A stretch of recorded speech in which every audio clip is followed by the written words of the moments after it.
gente não passar muito da nosso horário, né? E para respeitar aí vocês que chegaram na hora. Antes de eu começar, só falar com vocês duas situações. Depois eu vou até já tá lá no Ava, né? E aí depois vocês podem repassar e qualquer coisa eu falo lá no grupo também. Eu já coloquei a atividade avaliativa desse módulo, e aí eu comentei com vocês já na semana passada que essa atividade avaliativa ela está valendo para o módulo do professor Fábio, né, que ele deu lá a introdução ao Python para vocês, e para o meu módulo. E teve algumas atividades que estão lá no AVA que são do professor Alex, foi lá do primeiro módulo. Então a gente vai fazer o seguinte: aquelas atividades que já estão lá no AVA, que o professor Alex, eu acho que tem algumas até que ele já avaliou, ele vai ter que corrigir, fazer algumas correções também, que eu acho que teve um problema no gabarito. Aquelas atividades valem metade da nota, aquelas primeiras atividades lá. E essa atividade que eu disponibilizei, ela vale a outra metade da nota. A minha atividade, e a do professor Fábio, né, que é essa que tem uma só, eu já coloquei ela lá no AVA, logo depois dessa quarta aula, e fiz um videozinho explicando a atividade também. A data de entrega dela é para o dia 16. Qualquer dúvida que vocês tiverem, a atividade ela é simples, tem que rodar, né, os códigos lá no Python. A atividade ela é simples, ela não é muito complexa, é mais uma análise dos resultados em si. Diego, eu posso ver com ele essa possibilidade. Eu não tenho certeza absoluta, não, mas eu vou ver com ele se ele consegue reabrir agora nessa última semana e aí eu aviso para vocês. Eu não tenho certeza se ele consegue, não. Mas pode deixar que eu pergunto ele. E aí, gente, continuando, a atividade ela é relativamente simples, é só rodar os códigos, né, fazer alguns ajustes ali, e aí vocês vão montar um arquivozinho, eu explico isso tudo lá no vídeo. Montar um arquivozinho num editor de texto, Word, Docs, e vão enviar esse arquivo ali com a discussão a respeito dos resultados que vocês obtiveram, certo? Não é nada de nenhum bicho de sete cabeças, vocês vão conseguir fazer. E qualquer dúvida que vocês tiverem também, vocês podem. Eu estou lá naquele grupo do WhatsApp, se vocês quiserem tirar a dúvida por lá também, que aí o pessoal que está lá no grupo consegue dar uma olhada, né? Ver o que. Talvez a dúvida de um pode ser a dúvida de outro. E pode tirar dúvida também lá pelo AVA, mandar alguma mensagem lá que eu vou ajudando vocês, certo? Mas eu acredito que vocês não vão ter aí grandes problemas para poder fazer essa atividade, não. Vamos seguir então, gente. Essa é a nossa última aula desse módulo de projetos. Nas aulas anteriores, a gente teve duas aulas que eu falei sobre modelos de classificação, utilizando rede neural, né? A gente fez um modelo para classificação de imagens, foi aquela dos dígitos escritos, manuscritos. Um outro modelo de classificação que a gente trabalhou com classificação texto, foi aquele da biblioteca, né, que a gente classificava o livro de acordo com o título dele, as palavras que tinham no título dele. Na aula passada, a gente fez um modelo de regressão para avaliar o preço de casas, né, para prever o preço de uma casa dependendo das características dela. E a gente utilizou lá uma base de dados que tinha essas características da casa. E para finalizar, eu trouxe para vocês hoje um modelo de regressão. E esse modelo de regressão, a gente muda um pouco o foco, porque nesse modelo a gente vai trabalhar com a previsão de séries temporais, que é uma área também que a gente utiliza muito machine learning, e para a gente prever um determinado valor a partir de dados históricos. Então, a gente tem alguns dados que são históricos de uma determinada variável e a gente vai prever esse valor futuro. Isso é o que a gente chama de séries temporais. É uma área super interessante e hoje eu vou fazer essa previsão, vou mostrar para vocês hoje a previsão de valores de uma ação. Na verdade, não é uma ação em si, né? É de um índice da Bolsa de Valores e a gente vai conseguir prever o valor aí a partir dos dias anteriores, do fechamento dos dias anteriores, a gente consegue prever o valor do próximo dia dessa ação. Lógico que tem um errinho ali e tudo mais, eu vou discutir isso com vocês, mas a gente consegue fazer essa previsão. Beleza? Gente, querem fazer alguma pergunta, tirarem alguma dúvida? Seja do trabalho, do que eu falei, ou alguma coisa. Posso seguir? Beleza, então vamos lá, gente. Ó, a previsão de, as séries temporais, elas são sequências de dados, né, coletadas e ordenadas cronologicamente ao longo do tempo. Então a gente tem ali uma variável que a gente vai analisando, a gente vai pegando o valor dela ali ao longo do tempo. Esse tempo, ele pode ser aí o valor, pode ser em mês, pode ser em dias, pode ser em anos, pode ser em segundos, como uma variável talvez de um processo industrial, pode ser ali um segundo em segundo, a gente vai amostrar o valor da variável, pode ser de hora em hora, então vai depender ali das características da minha variável e como que eu vou, de quanto em quanto tempo eu vou amostrar aquela variável, ou seja, eu vou medir aquela variável e vou armazenar o valor dela. Mas é isso que é uma série temporal, é a gente criar uma sequência de medições de uma determinada variável ao longo do tempo. E é importante na série temporal que essa unidade de tempo ela seja fixa. Existe alguns modelos que trabalham com séries temporais com intervalos não fixos, mas a grande maioria dos modelos trabalha de forma melhor com séries temporais que têm intervalos fixos. Então a gente vai trabalhar ali com um dia, 24 horas, 12 horas, segundo, mas são intervalos fixos de amostragem. Esses dados capturam informações sobre uma variável em intervalos regulares, como eu disse, como o preço de uma ação diariamente ou a temperatura ao longo de um ano. No contexto de aprendizagem de máquina, o objetivo principal é modelar esses padrões temporais para realizar previsões futuras, detectar anomalias ou entender tendências. Quando a gente pega uma série temporal, sempre quando a gente trabalha com valores de série temporal, o que a gente está buscando não necessariamente é só o valor futuro. Se a gente pensa numa ação, por exemplo, esse exemplo que eu vou colocar hoje para vocês, não necessariamente eu preciso saber o valor específico que uma ação vai fechar no dia seguinte. Mas se eu tiver um modelo que me dê uma tendência de alta ou uma tendência de queda, já é um modelo interessante. Então, não necessariamente eu estou trabalhando apenas com o valor da previsão, mas o resultado do modelo, ele pode me apresentar outras características. Ele pode me ajudar a encontrar uma anomalia. A previsão era tanto e naquele dia o resultado da previsão deu algum problema. Então, por que deu algum problema? Pode ser o sistema que está com algum problema, ou pode ser o meu modelo que está com algum problema, mas eu posso talvez identificar um problema em uma determinada planta industrial a partir de um modelo de previsão de séries temporais. Que a normalidade é uma. Se a minha previsão, se o meu erro, né? Eu estou prevendo o valor e a diferença entre a minha previsão e o que aconteceu é muito grande, eu analiso aquilo, eu consigo entender, olha, não, isso aqui tem algum porquê dessa previsão ter dado errado desse jeito. Então eu posso analisar, não, esse dia foi um dia atípico. Olha, esse dia aqui aconteceu algum fato aqui, ou a minha máquina está apresentando algum tipo de problema, que ela não tem, a previsão não está dentro ali do que era esperado. Então eu consigo fazer esse tipo de análise através de modelos de previsão de séries temporais.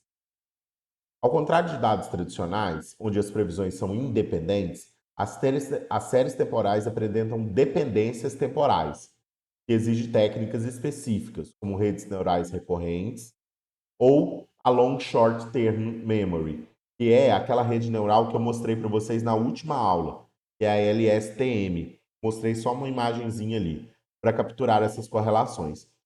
Então, o que acontece? As séries temporais, elas não trabalham com variáveis de entrada. As variáveis de entrada das séries temporais, tá? Quando eu trabalho com séries temporais, são a mesma coisa que eu tenho na minha saída da rede, ou seja, o que eu coloco como entrada são as medições anteriores ao que eu quero prever. E aí tem até uma técnica para a gente fazer isso, eu vou mostrar para vocês. Então, as variáveis, elas existe uma correlação entre as variáveis.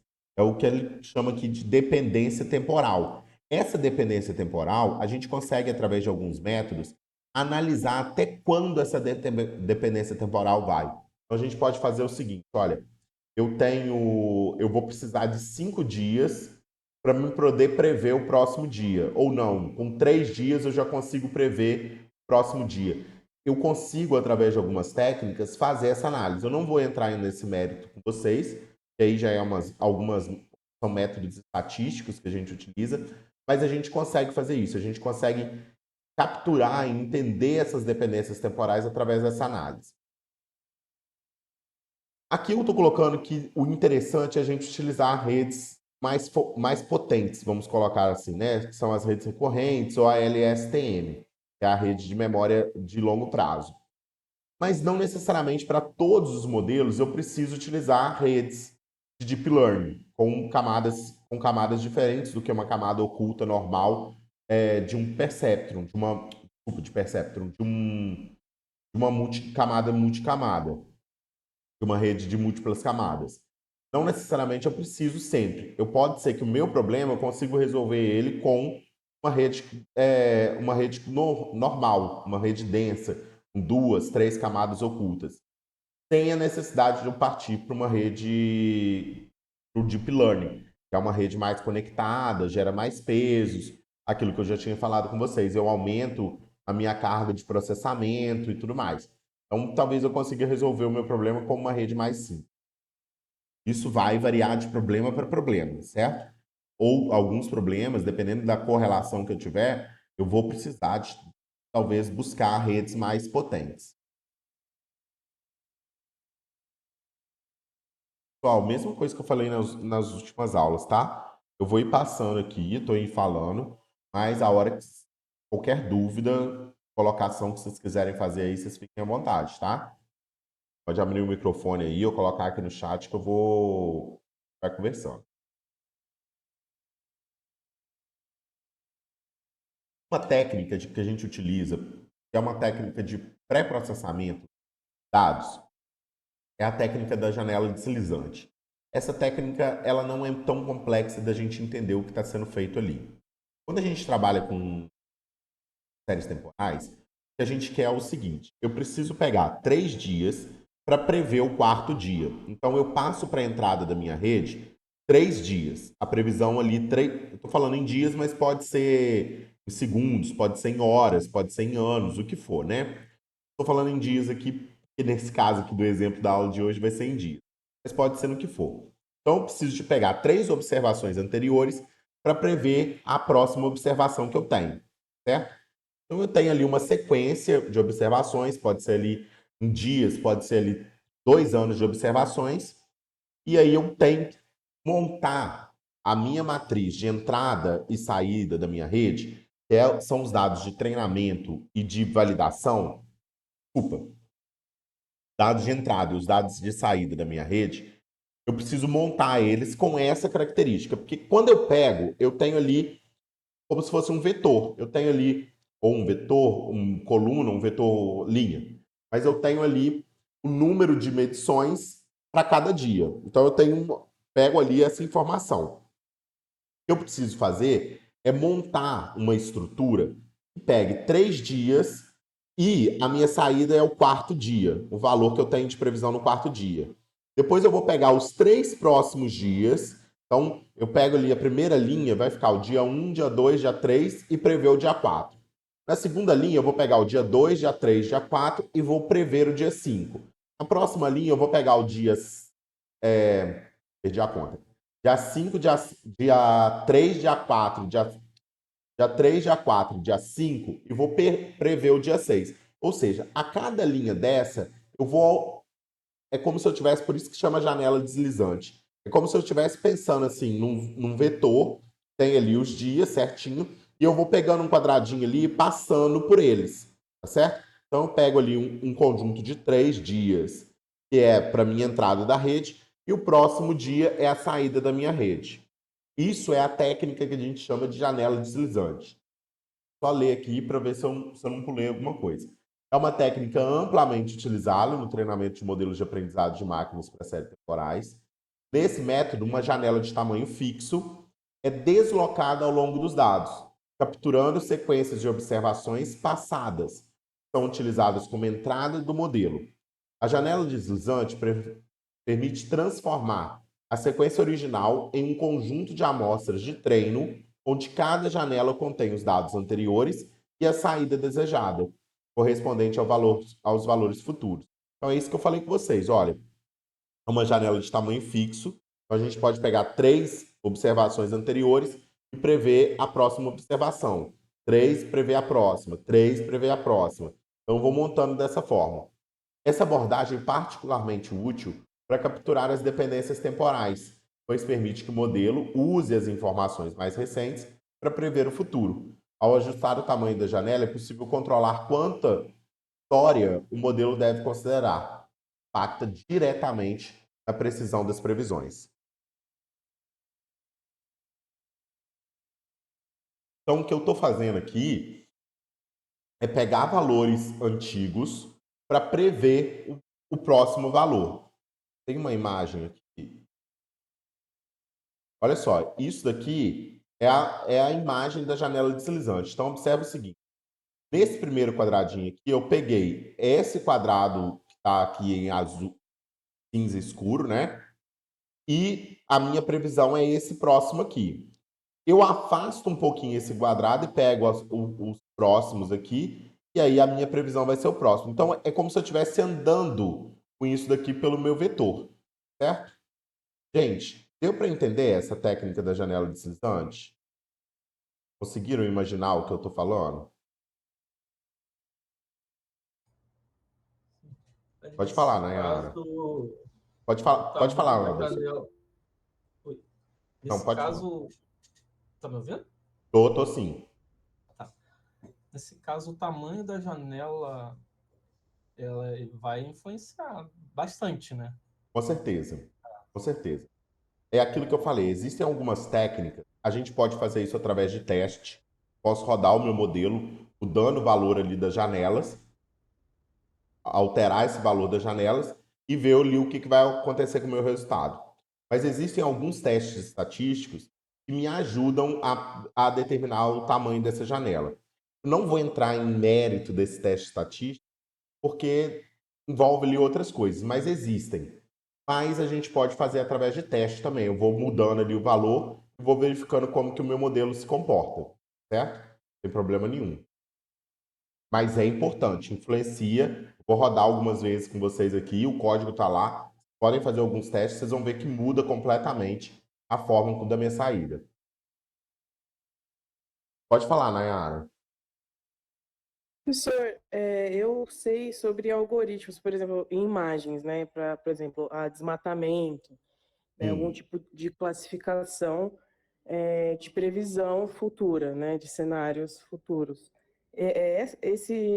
Esse tipo que você está falando poderia ser usado, por exemplo, em imagens de satélite ou não só o algoritmo? Nayara, olha só, eu vou te responder, mas eu não tenho certeza absoluta. Posso até dar uma olhada e a gente pode até discutir um pouco sobre isso. Mas o que acontece? Na minha concepção, eu nunca vi, e aí por isso que eu estou falando que eu não tenho certeza, eu nunca vi utilizar a ideia de séries temporais para tratar, para esses algoritmos de previsão de imagem. Só que, agora você falando, tem lógica, consegue talvez fazer isso. Eu tenho ali uma imagem, tenho ali 3, 4 imagens antigas, né, com períodos ali amostrais. Eu consigo utilizar essas 3, 4 imagens como entrada da minha rede e prever como que vai ser uma imagem futura. Provavelmente vai ser uma rede complexa, né? A gente vai ter que trabalhar aí talvez com uma rede convolucional ou a rede convolucional é uma rede mais utilizada para imagem. A gente vai ter que trabalhar com algum tipo de rede desse, mas eu não vejo assim talvez uma implicação de não poder fazer isso. a gente talvez consiga fazer isso. Eu tenho um conjunto ali histórico de imagens, tem que ser um big banco de dados, né? A gente ter acesso a isso, mas eu consigo ter talvez um conjunto histórico de imagens que me mostra a evolução, por exemplo, do desmatamento em uma determinada área e prever como que esse desmatamento, prever gerar ali uma imagem, né? Que vai prever como que esse desmatamento vai acontecer nos próximos anos. Eu acho possível, vejo por que não, mas nunca vi isso acontecer. Dentro da teoria, teoricamente, seria possível. Não sei se eu consegui te responder.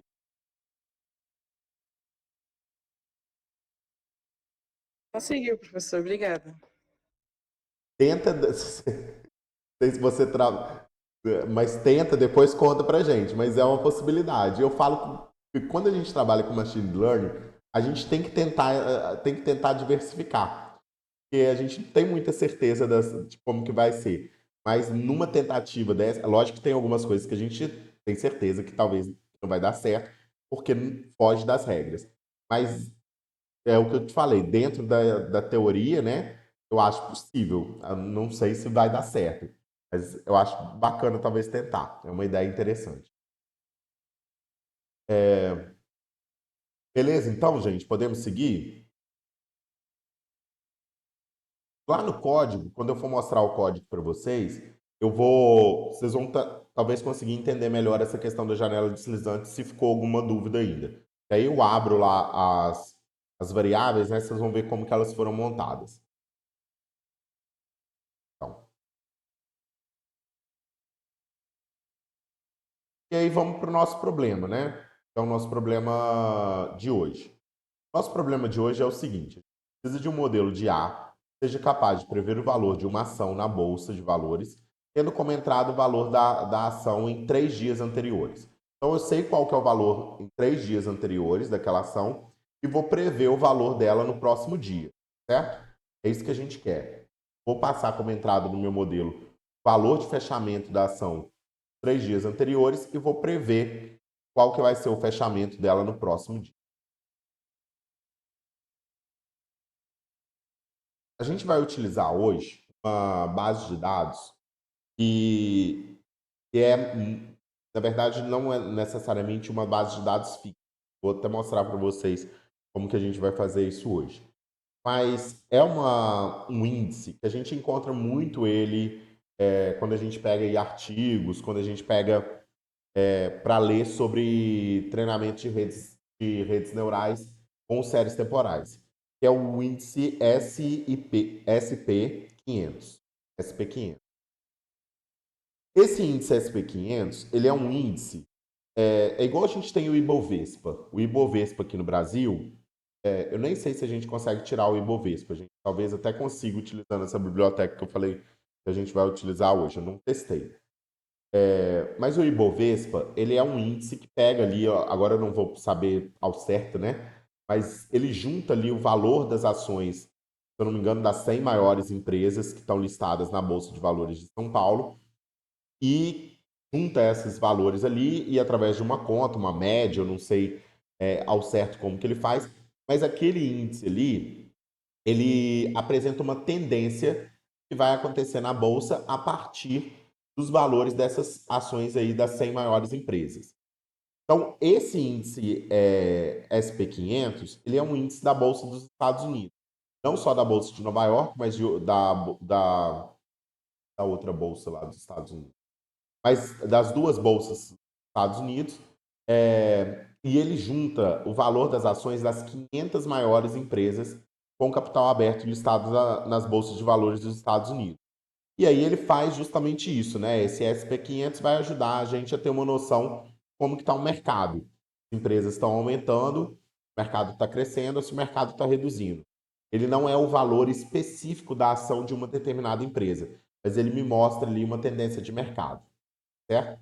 A mesma coisa do nosso Ibovespa aqui no Brasil. Essa biblioteca, esse SP500, a gente encontra, se a gente jogar aí na internet, a gente encontra algumas bases de dados do SP500, o valor deles aí ao longo dos anos. Mas quando eu já usei a base de dados aí de anos anteriores do SP500. Pega ali uma base de dados, um arquivozinho TXT não, CSV, do Excel e tudo mais, e carrega esses valores, igual a gente já fez aqui em alguns exemplos do nosso módulo. Só que no que eu estava pesquisando para montar essa aula para vocês, eu vi que existe hoje uma biblioteca em Python, que é o iFinance. Essa biblioteca, ela é uma biblioteca que captura os valores do Yahoo Finanças. É um site, né, um site do Yahoo que tem ali os valores das ações, da bolsa, desse índice SP500. Eu acho que talvez a gente consiga o Ibovespa, porque no Yahoo Finanças aparece o Ibovespa também. Então é um site que tem ali armazenados os valores desses índices, né, ao longo do tempo. E aí a gente consegue, através dessa biblioteca, baixar esses valores para a gente poder trabalhar com eles. E aí a gente consegue fazer isso utilizando um códigozinho, né, uma linha de código, põe ali, e aí a gente consegue baixar o valor histórico desse SP500. Eu peguei os valores para essa aula de hoje, eu peguei os valores ali de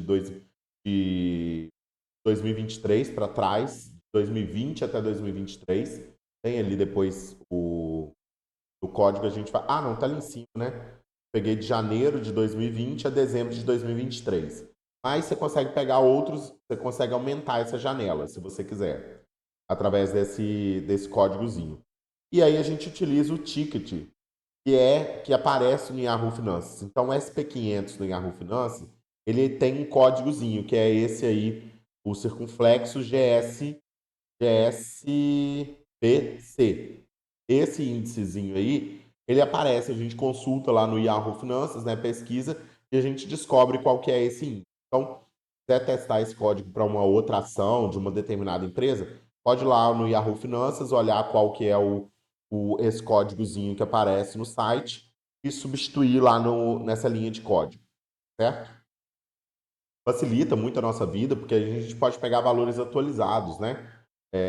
Eu não sei com qual tempo essa biblioteca atualiza esses valores, mas você pensa assim, eu peguei de 2023, então já são valores relativamente recentes, né? Testei ele para 2024, mas se vocês quiserem depois vocês conseguem testar. E é mais fácil do que você baixar um arquivo, talvez esse arquivo ele venha ali com algum problema, você tem que fazer um pré-tratamento nesses dados desse arquivo. Com essa biblioteca aqui a gente consegue esses valores de forma mais fácil.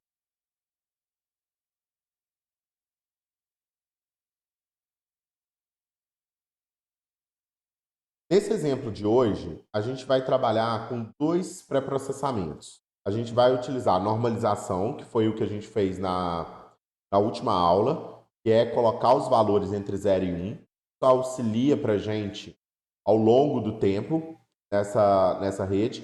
E a rede ela trabalha com pesos menores, então facilita o processo de treinamento da rede também, a normalização. Não só diminuir esses valores, né, colocar valores menores ali lado da rede, mas a gente também diminui o tamanho dos pesos. A gente consegue ter uma qualidade de previsão melhor utilizando a normalização. E a gente vai utilizar a técnica da janela deslizante para construir nossos dados de entrada e saída da nossa rede, tá certo? A gente vai utilizar aí 3 dias. Mas, igual o Anderson colocou, né? A gente pode fazer vários testes aí, aumentar esse número de dias e ver o que vai acontecer. Pode fazer alguns testes aí e analisar. Então, hoje aqui, para o exemplo, eu vou colocar 3 dias. E aí a gente vai ver o que vai acontecer.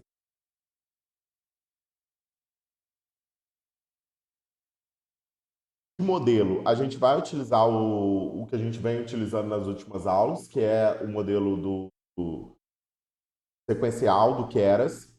E aí eu já expliquei, falei isso algumas vezes, né? A gente utiliza o Keras porque a gente tem uma liberdade maior. Hoje eu vou mostrar para vocês um exemplo também utilizando a LSTM. Ela tem um pouquinho mais complexo, a gente tem que trabalhar com os dados de entrada de uma outra forma, mas nada que o chat GPT não ajude a gente a gerar esse código para a gente trabalhar com LSTM.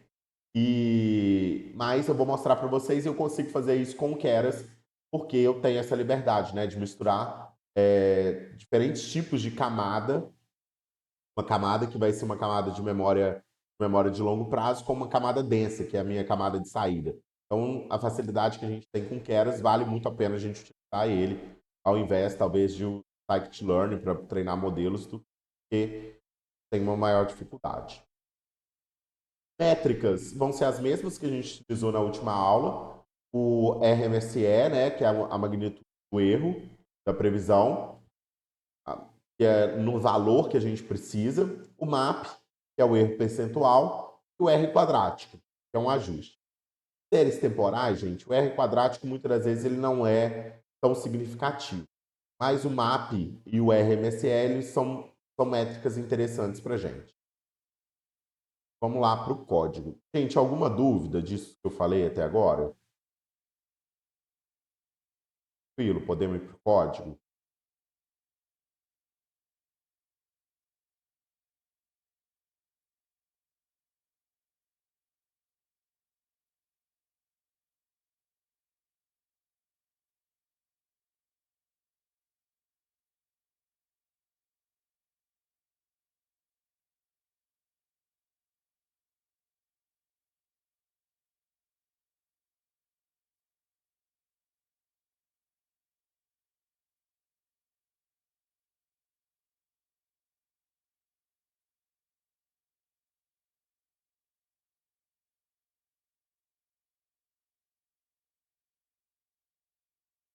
Tá aparecendo aí para vocês já, né, gente? Então vamos lá, olha só, gente. O nosso código, a gente está trabalhando. Aqui são as importações das bibliotecas que a gente vai utilizar, né? E aqui tem a parte de carregamento dos dados, que é o que eu falei com vocês. A gente utilizou aí, olha só, essa biblioteca eFinance, ela não vem instalada no Spider. A gente precisa instalar essa biblioteca. Para quem está utilizando o Anaconda, eu vou até mostrar aqui, é muito simples. Para quem está utilizando o Anaconda, na instalação do Anaconda, vem um prompt. Aqui, ó, o Anaconda. Eu tenho aqui, ó, prompt, Anaconda prompt. Eu abro esse prompt aqui no Anaconda.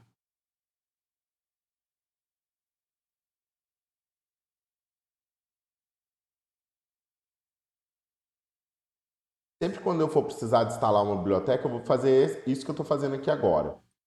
Ele vai abrir o prompt do Anaconda. Esse prompt ele já está dentro da pasta, já abre direto na pasta que eu preciso fazer a instalação. Que é no meu caso aqui, essa pasta aqui. E aí eu vou digitar pip, que é a ferramenta de instalação do Python, o nome da biblioteca, então nesse caso aqui é o iFinance, e install.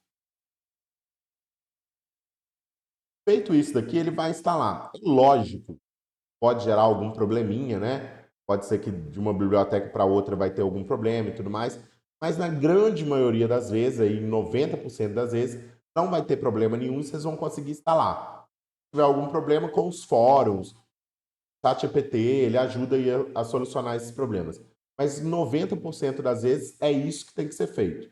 pip, o nome da biblioteca e o install. Sempre quando vocês forem instalar, pode dar uma pesquisada na internet antes, a biblioteca, como instalar a biblioteca tal em Python. E aí vai ter lá o nome dela direitinho, né, que é o nome da instalação, e esse códigozinho aí, pip, nome da biblioteca e o install. Beleza? É nenhum bicho de sete cabeças. Então, peguei aqui, aí ela tem esse códigozinho aqui, que é o if.download. Eu ponho o nome do índice que eu quero baixar, que é aquilo que eu falei com vocês, o início e o final. Então, ele baixa aqui para mim, nessa variável SP500, está baixado aqui o índice, o valor. Olha só, vou abrir ela aqui para vocês verem. Tem ali, ó, 1080, 1006 1006 amostragens, né, dias de amostragem, e aí ele tem aqui para mim algumas coisas. Ele traz para mim o valor de abertura da ação naquele dia, o maior valor que ela chegou, o menor valor que ela chegou no dia, o valor de fechamento, esse valor aqui eu não sei o que que é, e o volume de transações que foram feitas naquele dia com essas ações que fazem parte do índice. Esse valor aqui, eu reparei, esse AD, J aqui, close, eu reparei que em todas as vezes aqui, na grande maioria que eu olhei aqui, no que eu consegui ver, ele sempre se repete. Então, eu acredito que seja o mesmo. Mas no meu caso aqui, a gente sempre vai trabalhar com, nesse caso, no meu exemplo, eu quero só o valor de fechamento da ação no dia. Então eu peguei aqui, ó, com essa linha de código, eu peguei para o meu data, que é a minha variável aí que eu vou utilizar, eu peguei só a coluna de fechamento. E aí está dentro aqui da minha variável data, todos os valores de fechamento aí ao longo desse período. Janeiro de 2020 a janeiro de 2020. Até aí, tranquilo, gente? Alguma dúvida, pergunta, questionamento?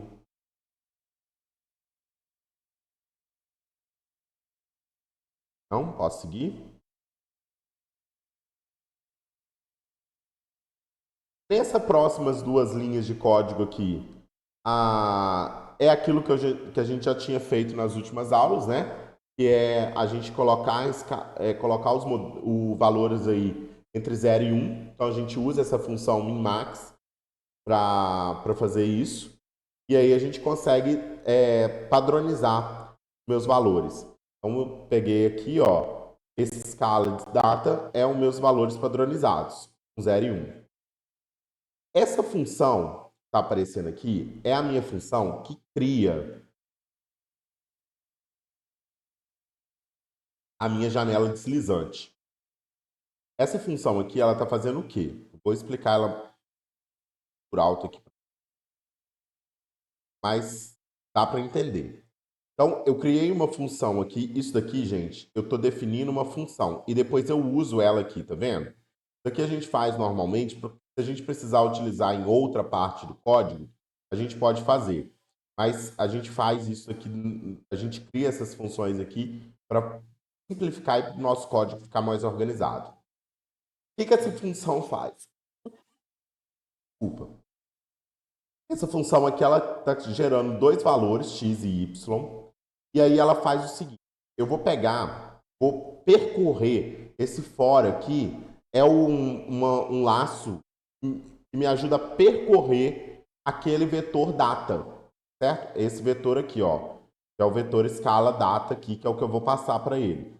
Então ele vai percorrer esse vetor e vai fazer o seguinte para mim. Ele vai pegar e vai montar o meu x. Como que ele vai montar o meu x? Ele vai montar um valor antes do valor que eu peguei aqui da minha sequência lente. Então ele vai pegar 3 valores para trás e vai montar o meu vetor x. E vai pegar o meu próximo valor e vai montar o meu vetor y. Quando eu rodo essa parte do código aqui, eu gero o meu x e o meu y, que são esses dois aqui, ó. Tem o x, tá vendo? Tem 3 valores. E o meu y é esse daqui. Abrir.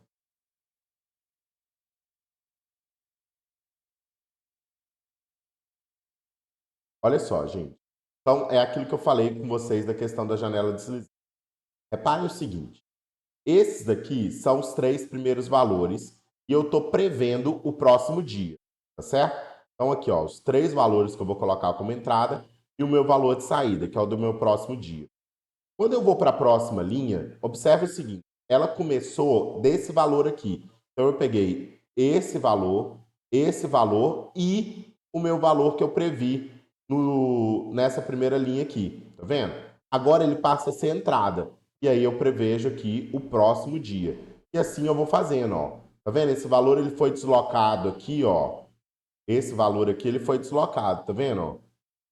Até ele desaparecer. A mesma coisa acontece com esse daqui, ó. Ele vai sendo deslocado até ele aparecer e assim por diante. Então eu vou montando, aquela função ali, ela faz isso. Ela monta para mim, ela percorre o meu vetor e monta aqui esse vetor de entrada e esse vetor de saída, certo? Deu para entender isso, gente?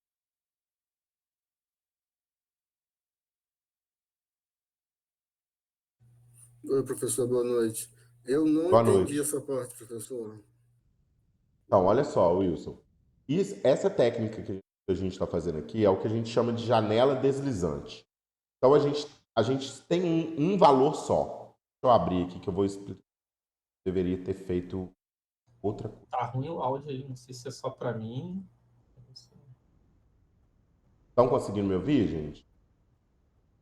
Não sei se o restante do pessoal tá ouvindo. Para mim tá bem ruim. Deixa eu fechar aqui. Tá picotando? Melhorou, gente? Não, tá picotando e tá com eco.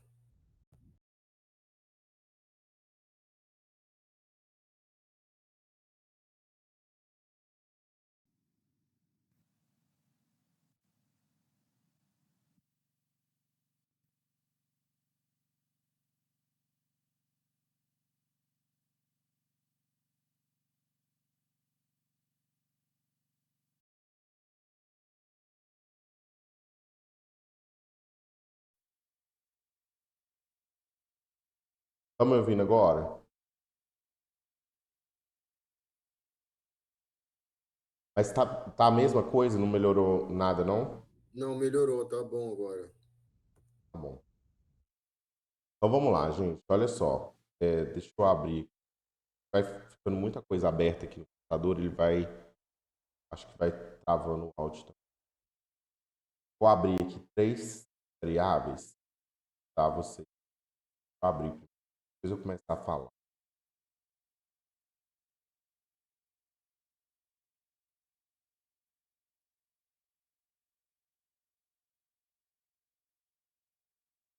Pessoal, olha só. Essa primeira matriz, esse primeiro.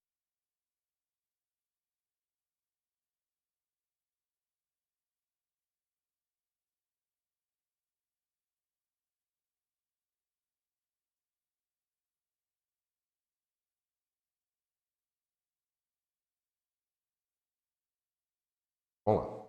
Essa primeira aqui é a minha variável, o valor de fechamento das minhas ações ao longo aí desse período. Então eu tenho ali o dia zero, né, que é o dia lá o 1º de janeiro de 2020, o valor de fechamento da minha ação foi esse. Olha só, esse valor aqui já é passado pelo Minmax.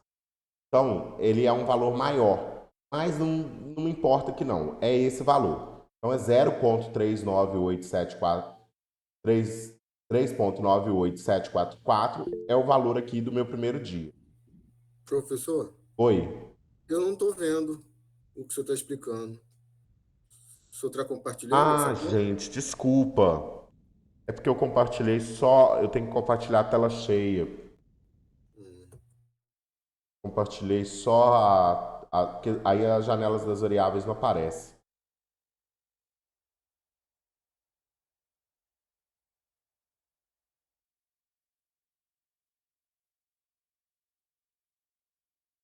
Estão vendo agora? As 3 variáveis aqui? Escala de data, x e y.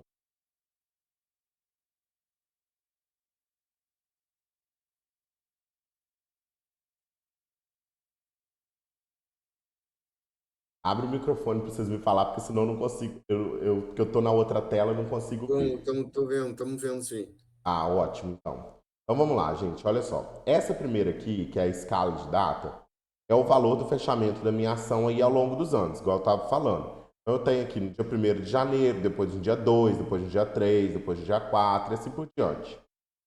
O que a gente vai fazer para prever o valor no próximo dia? Eu tenho que construir meus dados de entrada e o meu dado de saída da minha rede. Quando a gente trabalha com treinamento supervisionado, é assim: de dados de entrada e dados de saída, certo? Então, o que são os dados de entrada da minha rede? Os dados de entrada são 3 dias anteriores ao que eu quero prever.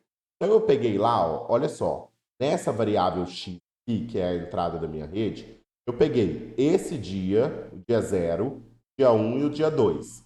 Parem aqui, ó. Vendo? São esses valores aqui. E coloquei como saída da minha rede o dia 3, que é o dia 3 que aparece aqui. Então, a entrada está sendo 0, 1, 2, 0, 1 e 2, que é esses que aparecem aqui, e a saída é o dia 3. Ok? Até aí tudo bem, gente? Está dando para entender? Fala aí. Tá bom, tá bom. Beleza. Aí o que eu vou fazer agora? Eu vou fazer a próxima entrada da minha rede.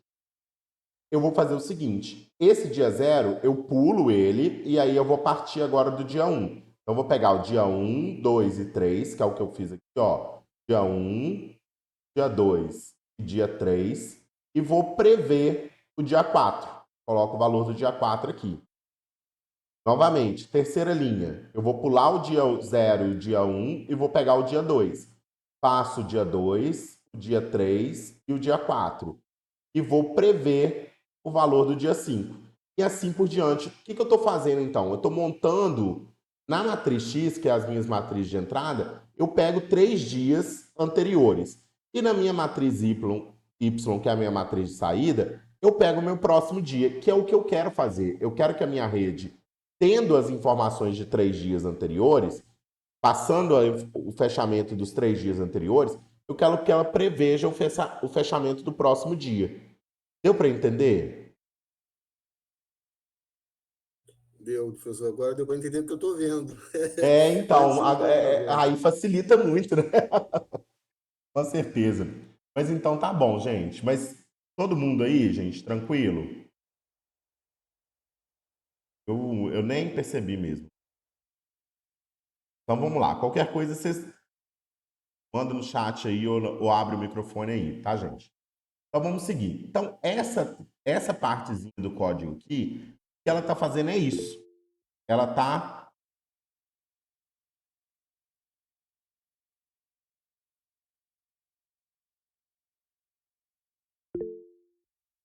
beleza. Pode falar. Quem levantou a mão aí? Alex Mild.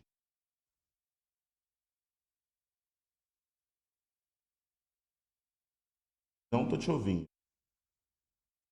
Não sei se é só eu. Não, ninguém. Eu também não. Ouviu não? E tá saindo não. Se tiver no fone, Alex, qualquer coisa, Alex, tira o fone aí, talvez pelo microfone ou do notebook. Beleza, pode escrever também que eu leio aqui e respondo.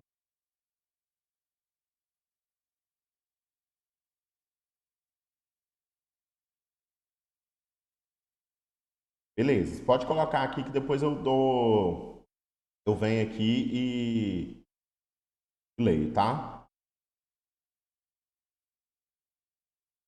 Pessoal, vamos seguir.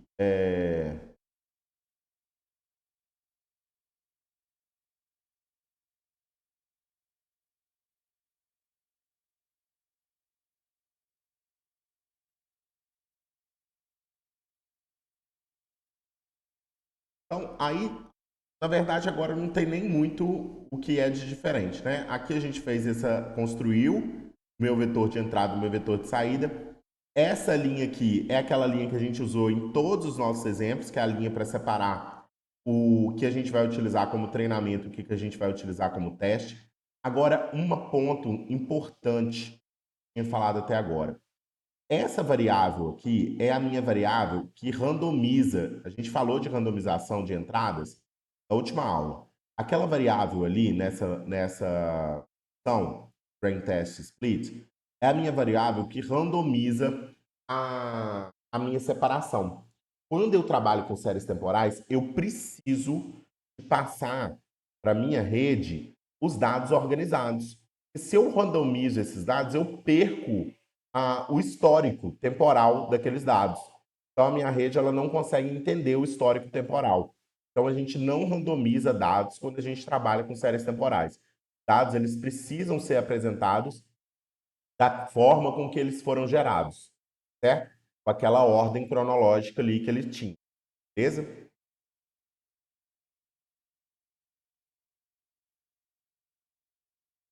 Esse que está comentado aqui, vou explicar depois para vocês. Na verdade, esse que está comentado aqui é uma forma da gente redimensionar esses vetores de treino, teste, para a gente utilizar a rede LSTM, que é a rede de memória de longo prazo. Então, quando a gente utiliza essa rede de memória de longo prazo, eu comentei todos os dois aqui no código. A gente precisa reorganizar os nossos dados. A gente precisa que eles fiquem numa estrutura de uma matriz tridimensional. É um pouco mais complexo, mas é só a gente utilizar esse. Sempre que for utilizar a rede, utiliza essa mesma ideia aqui. E aí a gente consegue utilizar a nossa rede LSTM. Mas eu utilizei um modelo sequencial simples. Então, construí aqui o meu modelo, as minhas camadas densas, com 128 neurônios em uma e 64 neurônios em outra. E a minha camada densa de saída, que é a que vai prever o preço futuro, né? Do próximo dia. Tem um neurônio. O modelo vai utilizar o ADA, que é o que a gente vem utilizando em todas as aulas, e a função de perda, como a gente está trabalhando com regressão, a gente vai trabalhar aí com erro médio quadrático para minha função de perda. Treino a minha rede, utilizando o FIT. Então, passa aí o X de treino, o Y de treino, 20 épocas de treinamento. Faço a previsão e aí, daqui para baixo, é a análise. Então, eu faço a previsão. Antes eu tinha padronizado, né? A gente tinha utilizado o escala lá para colocar ela entre 0 e 1. Esse daqui. Nessas duas linhas aqui, o que a gente está fazendo é voltando com os valores originais. Vendo? Eu estou utilizando o Inverse Transformer, que está retornando ela para a escala original que ela tinha. Faço aí o cálculo das métricas, R quadrado, NSE e MAP, imprimir as métricas aqui, que é essas que estão aparecendo para a gente aqui, ó, e ploto o meu gráfico. Nesse daqui eu utilizei o gráfico de dispersão e um gráfico que plota para mim os valores de teste e os valores preditos. Quando a gente trabalha com séries temporais, esse último gráfico aqui, que é os valores reais e os valores preditos, ele é interessante para a gente poder fazer essa comparação. Então, observa aqui, ó. O meu gráfico de dispersão ele ficou muito bacana, tá vendo? Eu tive um R quadrático de 95, então o meu modelo ele ajustou bem. O meu RMSE ficou de 42, é um valor baixo. E o meu MAP, o meu erro, foi de 0,008, foi um MAP baixo. E quando eu olho aqui, ó, para o meu gráfico de ajuste, o que acontece? O preço real é essa linha em azul. E o que está sendo previsto é a minha linha em vermelho. Repara que ele teve ali um pequeno deslocamento, ele não está ali certinho, mas ele está muito bem ajustado ao que é o meu modelo. Esse modelo aqui, talvez para prever o valor certo da minha ação, ele aí tem algum tipo de problema, ele não vai cravar o valor exato da ação, mas ele pode ser utilizado para tendência, para saber se a ação tem tendência de crescer ou diminuir, certo? É um tipo de modelo interessante para a gente poder utilizar, certo? E aí a gente consegue analisar isso daqui. Olha só, eu consigo rodar esse modelo, eu vou colocar aqui agora. Vamos supor que eu quero colocar aqui 8 dias. Só eu vim aqui e mudar. Vou rodar o modelo aqui. Acho que ele tá.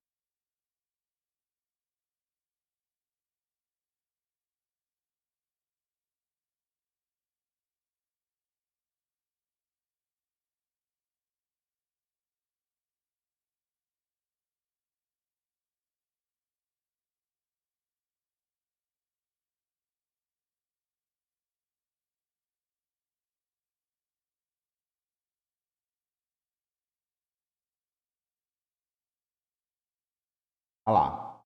Ele teve aí um valor de 0,97. O meu RMSE caiu um pouco e o meu MAP também caiu. Então ele ajustou um pouco melhor o meu modelo, tá vendo? Ele ainda tem um pequeno deslocamento aqui, mas ele conseguiu capturar ainda melhor a minha ideia. Pessoal, deu para entender o código? Alguma dúvida? Não é código tão complexo. Tem aí eu fiz os comentários. Se a gente quiser rodar aqui para rede camadas profundas, é só eu tirar o jogo da velha aqui dessas linhas, tiro dessa linha aqui também, e comento essas duas linhas aqui que são das minhas camadas densas. Comento. Aí eu consigo rodar aqui, ó.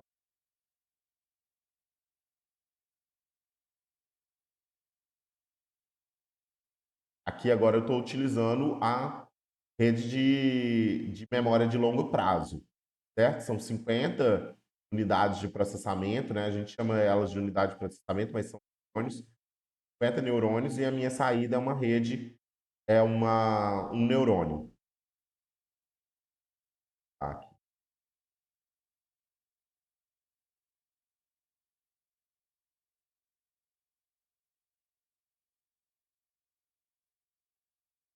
Vê que o tempo de processamento dessa rede é maior. A gente fala que talvez eu tenho que avaliar muito bem antes de utilizar camadas densas, eu aumento o meu tempo de processamento, eu dificulto algumas vezes o meu processamento por causa de uma determinada... Ih, ele deu algum erro na plotagem. Doutor. Olha só, ele suavizou o meu modelo. A minha camada densa ela não ficou tão bom quanto eu tinha os outros, tá vendo? Não ajustou tanto quanto eu tinha os outros. Ele foi um pouco pior que o outro. Não é ruim, porque se a gente for pensar em tendência, ele ainda tá bom, mas ele suavizou aqui essas mudanças bruscas que a ação tem. Ele serve aí talvez para apresentar tendências, mas não para cravar o preço, certo? Beleza, gente? Alguma dúvida? Questionamento? Pode falar, quem levantou a mão aí. Oi. Eu tenho uma dúvida que é mais relacionada à parte de preparação, né, do pré-processamento, normalização, mas não exatamente dessa apresentação que você fez Não, hoje. pode, sem problema. Em todos esses exemplos que você mostrou, de todos os projetos, sempre a gente fez, por exemplo, da biblioteca, você fez lá o trabalho de, né, carregar os dados, né, que eram textos, e a gente aí depois fez a transformação lá para números desses dados, e depois dessa transformação para números, ainda em algum momento chama-se uma dessas funções, igual nessa que está ali, por exemplo, na linha 26, fit transform, scalar transform e tal. Então, o que exatamente, não sei se você conseguiria me explicar, o que está fazendo nessas transformações? Então, Por que eu tô com essa dúvida? Só para sim. contextualizar. É que eu participei de uma apresentação tal, recente, de tipo um workshopzinho, né? E um rapaz lá Sim. apresentou, fez uma apresentação de um problema clássico também aí, como você fala. E na apresentação, enquanto ele apresentava, depois ele abriu para perguntas, aí um outro colega fez uma pergunta, mas por que está usando esse sigmoide aí? É sempre sigmoide e tal? Aí ele falou que sim, né? Ele falou que sempre para fazer a transformação final seria sigmoide. E como nesses exemplos eu não vi nenhuma chamada bem declarativa aí, que você esteja fazendo alguma transformação para sigmoide, esses transformes que são feitos aí, ele está fazendo isso por debaixo dos panos? São duas coisas diferentes, Ah, mas é interessante. Essa primeira parte aqui, esse escalar, é o que a gente chama de normalização. Naquele exemplo, um exemplo que é fácil da gente conseguir entender por que a gente faz isso com os dados, a gente normaliza eles entre 0 e 1, e não existe só essa normalização de min-max, gente. Existem outras normalizações. hum, É aquilo que a gente fala. Nosso curso, a gente tem até vontade de fazer um segundo módulo, a gente poder aprofundar mais. Mas, hum, de forma superficial, a gente tem outras regularizações que a gente faz para que a minha função tenha mediana zero para algum tipo de problema e tudo mais. Mas isso daqui, essa parte que a gente faz, é para a gente regularizar os dados de entrada e trabalhar com eles entre 0 e 1. Mas por que que a gente faz isso? Aquele exemplo que a gente teve na última aula, que foi aquele exemplo da casa, ele é bacana para a gente entender isso. É o que eu cheguei a falar com vocês o seguinte. Imagina o seguinte, eu tenho dentro de um vetor de entrada para a rede, eu tenho diferentes tipos de entrada. Então, lá no exemplo da casa, eu podia, por exemplo, ter a área da casa, e eu vou ter valores entre, por exemplo, tem uma área lá de um apartamento de 18 metros quadrados, mas nessa mesma base de dados eu tenho uma casa com 500 metros quadrados. Então, por exemplo, a variável área, ela está variando de 18 a 500. A variação dela é muito grande, certo? Tem um espaço de variação ali de um número muito grande. Diferente do que eu tenho, por exemplo, da variável número de quartos. O número de quartos varia ali entre 1 e 10, talvez no mais. Uma casa com 10 quartos é uma mansão, né? Então vai ser ali entre 1 e 10. A variação é pequena. Para a minha rede, como a gente está falando de matemática, está falando de cálculos, ela percebe essa variação. E aí ela fala, no que ela está mudando ali os pesos, aquela variável que tem uma variação maior, ela pode influenciar mais a minha rede, porque ela tem valores ali maiores dentro do valor dela. E aquela variável que tem um número menor, essa variação menor, ela influencia talvez menos a minha rede. E aí eu tenho um desbalanceamento entre a importância de cada uma dessas variáveis, certo? O que a gente faz com a normalização? A gente traz todas elas para a mesma escala. E aí eu diminuo esse impacto de valores que as minhas variáveis de entrada pode ter, certo? Deu para entender essa questão da normalização? Sim, sim. É, tá. Beleza. Isso daí é um Só. ponto. Aí eu vou Tá. te explicar agora o outro ponto. Você Talvez então esse perguntou. é outra pergunta. Então, Que eu ia o que que perguntar se acontece? você Pode diminuindo a falar. escala, também você não ia.